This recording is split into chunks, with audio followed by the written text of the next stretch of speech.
Hello everyone. आज हम जिस टॉपिक पे बात करेंगे वो है डेंगू। जैसे कि आप सभी जानते हैं कि बारिश का मौसम चल रहा है और अभी कई जगहों पे पानी इकट्ठा हो रखा हुआ। इस वजह से जो मॉस्किटो है उनका मिनेंस बढ़ते जा रहा है और इसी लाइन में डेंगू के मरीज़ बढ़ते जा रहे हैं।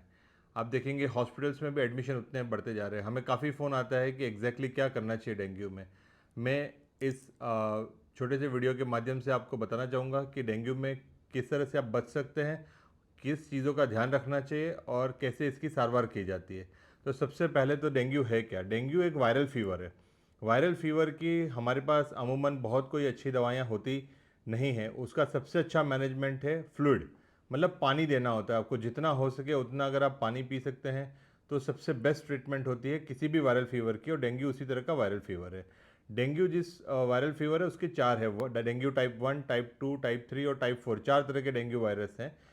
अब ये वायरस फैलता किससे? ये वायरस फैलाने वाला जो चीज़ है वो मॉस्किटो है, मतलब कि मच्छर है। मलेरिया फैलाने वाला मच्छर और डेंगू फैलाने वाले मच्छर दोनों अलग होते हैं। मलेरिया फैलाने वाले मच्छर को हम फीमेल एनाफिलिस मॉस्किटो बोलते हैं, जो ज़्यादातर रात में काटते हैं, जो ऊपर तक उड़ सकते हैं, जो गंदे पानी में ग्रो करते हैं। लेकिन अगर जब आप डेंगू के मच्छरों की बात करेंगे, वो दिन में ज़्यादा काटते हैं। वो थोड़े लो हाइट ही फ्लाई कर सकते हैं, 2-2.5 फीट तक फ्लाई कर सकते हैं। उनके टाइगर्ड लेग होते हैं, मतलब आप ब्लैक एंड वाइट स्पॉट्स उनके लेग पे देख सकते हैं। इनकी खासियत ये है कि फ्रेश वाटर में ग्रो करते हैं, मतलब आपके घर में इकट्ठा किया हुआ पानी है, कहीं टायर्स में है, यूटेंसिल्स मतलब कि बर्तन पुराने कहीं रखे हुए हैं, जो फ्लावर पॉट्स वगैरह हैं जहाँ कहीं पानी रखा हुआ है, उन सब के अंदर ये ग्रो कर जाएंगे। और इनका अगर आप डिटेल जानना चाहें तो ये टेम्परेचर के अकॉर्डिंग ज़्यादा है ना फैलता है डेंगू जो है वो। अगर ये बहुत ही लो टेम्परेचर है तो उसमें स्प्रेड नहीं कर सकता, बहुत हाई टेम्परेचर है उसमें स्प्रेड नहीं करता। इसका टेम्परेचर अराउंड 22-32 डिग्री, 33 डिग्री पे बहुत अच्छे से फैल सकता है। ऐसा है, एक बार सपोज आपको मच्छर ने काट लिया और उसके बाद आपको सिम्टम कितने समय में आएंगे ये हम नेक्स्ट टॉपिक कवर करेंगे। सबसे पहले मच्छर ने आपको काट लिया, उसमें कम से कम जो दिन है वो 2 to 15 डेज का टाइम है, 2 से 15 दिन का टाइम है, जिसके बीच में, जिसको इंक्यूबेशन पीरियड बोलते हैं। और अधिकतर जो रिपोर्ट्स हैं, जो स्टडीज़ अवेलेबल हैं, वो ये कहती है कि दैट इज़ टेम्परेचर बाउंड। ज़्यादा अगर कम, मतलब ये 32 डिग्री के टेम्परेचर जल्दी रेप्लिकेट करते हैं, और अगर एक्सट्रीम्स ऑफ टेम्परेचर है तो वो धीरे धीरे रेप्लिकेट करते हैं। तो 2 से 15 दिन का अमूमन टाइम है। हमारे पास जब पेशेंट आता है उसका सबसे पहले सिम्टम क्या होता है? High grade fever. अचानक से कल तक कुछ नहीं होता, फिर अचानक से हाई ग्रेड फीवर शुरू होता है। उसको मलेज बोलते हैं। दूसरा बॉडी एक, जिसको लगता है थकान लगना, फटीग लगना, उसको हाथ पांव बहुत दुखते हैं। हाथ पांव का दुखना कंपेरेटिवली फीवर से इतना ज़्यादा होता है कि हमारे यहाँ लोग आके बोलते हैं कि साहब हड्डियाँ किसी ने तोड़ दी हो। इसीलिए इसको ब्रेकबोन फीवर भी बोलते हैं। ये हैरिसन के अकॉर्डिंग मैं वर्ड यूज़ कर रहा हूँ कि जिसको अगर हम हिंदी में रूपांतर करें तो हम कह सकते हैं कि हड्डी तोड़ता हो। इतना दर्द होगा कि जो पेशेंट फीवर बाद में बोलेगा और दर्द पहले बोलेगा। इसके अलावा क्या होता है? इसके अलावा उसकी सबसे क्लासिकल जो फीचर्स है उसमें आई पेन होता है, जिसको रेट्रो ऑर्बिटल पेन बोलते हैं, मतलब आंखों के जो डीडे हैं उसके पीछे दर्द होना शुरू हो जाता है। That is basically because of the fluid accumulation, मतलब कि पानी भरने लगता है।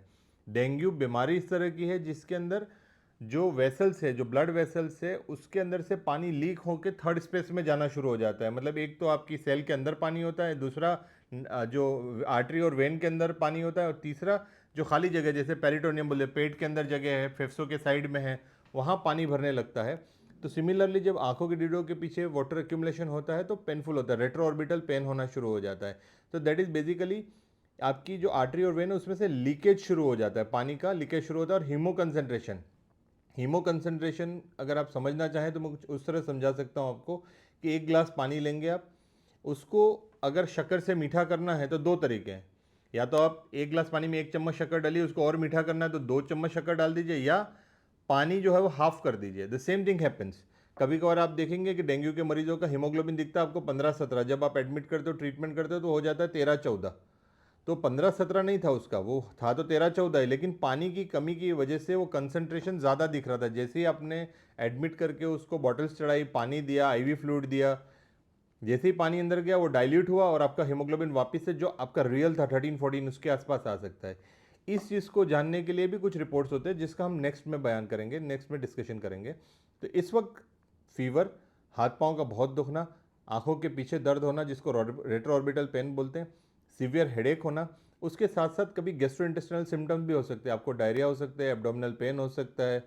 उसके अलावा क्या होगा, फ्लशेज होंगे, मतलब आपकी ये दोनों मेलर में रेडनेस आ सकती है, आपके वी शेप नेक के आजू बाजू रेडनेस आ सकती है, पीठ पे रेडनेस आ सकती है। उसके अलावा आंखों के अंदर सूजन आई हो उस तरह से हो सकती है, फ्लफी आपकी आंखें हो सकती है। ये सारी चीज़ें रहेंगी डेंगू फीवर के अंदर।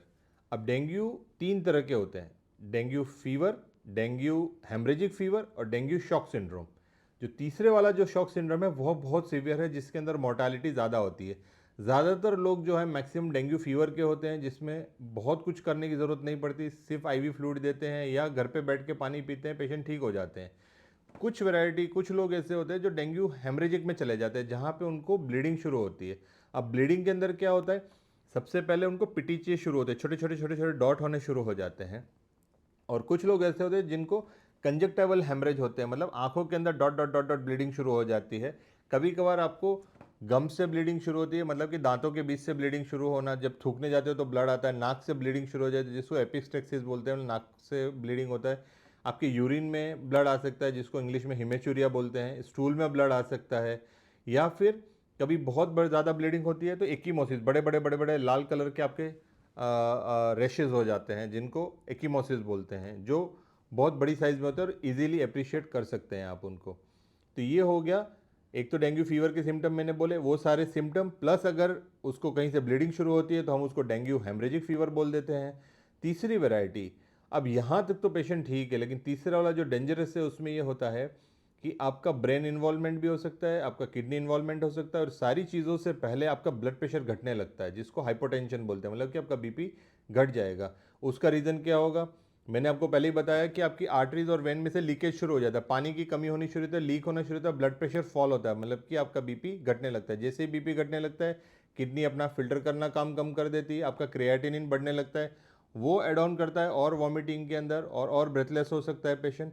साथ ही साथ अगर यही चीज़ अगर आपका कोमा में जा रहा है, शॉक में जा रहा है पेशेंट, तो उसमें पेशेंट का मानसिक जो है वो इन्वॉल्वमेंट होता है, ब्रेन इन्वॉल्वमेंट होता है। ब्रेन में क्या क्या हो सकता है, पहले वो ड्राउजी होगा, मतलब कि थोड़ा सा नींद में हो उस तरह से रहेगा, फिर स्टूपरस रहेगा, स्टूपरस में कभी कभार आप बहुत ज़्यादा हिलाते हो उसको, उस समय वो रिस्पॉन्ड करता है, फिर वापस से वो सो गया हो उस परिस्थिति में, जिसको स्टूपरस बोलते हैं, जिसको आधे लोग उसको सेमी कॉन्शियस भी बोल सकते हैं। और फाइनल स्टेज आती है जब वो कोमा में चला जाता है, वो आप किसी भी स्टिमुलाई को रिस्पॉन्ड नहीं करता, आप कितना भी उसको पेनफुल तकलीफ देंगे वो रिस्पॉन्ड नहीं करेगा। तो ड्राउजी होगा, धीरे धीरे वो स्टूपरस होगा और फिर वो कोमा में चला जाएगा। उसके साथ साथ उसको खींच आ सकती है जिसको शीज़र बोलते हैं। लेकिन जब ये परिस्थिति डेवलप होती है कि वो कोमा में चला जाता है या शीज़र आते हैं या उसका किडनी इन्वॉल्वमेंट हो जाता है, वो एक थोड़ी डिफ़िकल्ट परिस्थिति है जहाँ ट्रीटमेंट हमको बहुत ज़्यादा आईसीयू में एडमिट करना होता है पेशेंट को, जहाँ मोर्टालिटी रेट, डेथ रेट जो है वो ज़्यादा हो सकता है। तो ये थे हमारे साइन सिम्टम्स। पहले हमने पता करा कि किस तरह से ये फैलता है, दूसरे पार्ट में हमने कवरअप किया कि इसके साइन सिम्टम्स क्या होते हैं। अब थर्ड मोस्ट इम्पॉर्टेंट थिंग कि उसके लैब रिपोर्ट्स क्या होते हैं, हम यहीं पे ख़त्म करेंगे। आगे का नेक्स्ट पार्ट देखने के लिए, ट्रीटमेंट पार्ट और आगे की चीज़ें देखने के लिए आप हमारा पार्ट 2 वीडियो का देख सकते हैं। आपको अगर अच्छा लगा हो तो हमारा चैनल सब्सक्राइब करिए और इस तरह की डिटेल इन्फॉर्मेशन के लिए हमारे चैनल को सुनते रहिए। धन्यवाद।